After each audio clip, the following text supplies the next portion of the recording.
जय हरी. जय हरी महाराज. दत्तधाम सरकारमध्ये तुमचं स्वागत आहे डॉक्टर साहेब. धन्यवाद. धन्यवाद. जय हरी.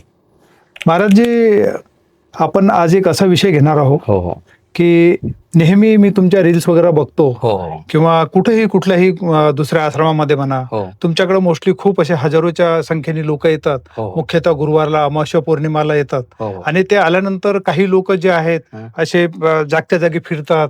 हो. हा, त्या काही अंगात आल्यासारखं वाटते. हो तर आमच्यासारखी जी काही सामान्य जनता आहे, हो तर हे असं म्हणते की बा यांच्या शरीरामध्ये हं. भूत आहे, हो प्रेत आहे, हो पिशाच्य आहे. हो तर एक्झॅक्टली हे काय आहे, म्हणजे खरं हे काय आहे एक्झॅक्टली, आणि भूत प्रेत पिशाच्य म्हणजे काय, यावर थोडंसं आपल्याकडून आम्हाला मार्गदर्शन हवं. बरोबर. छान प्रश्न विचारला.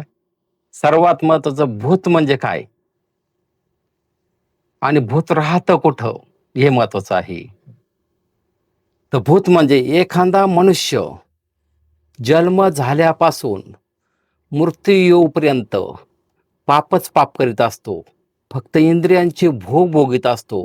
असा पापी मनुष्य मृत्यू आल्यानंतर त्याला परत जन्म घेण्यासाठी तेवढी अपवित्र पूज भेटत नाही.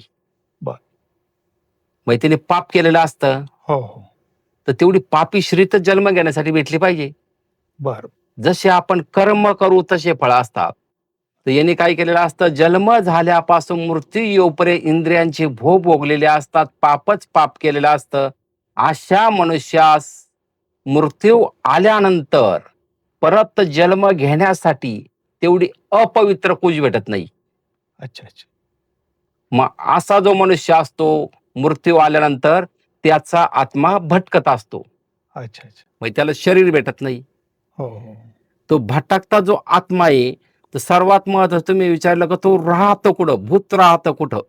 हो हो हो. त्याचं राहण्याचं ठिकाण असं आहे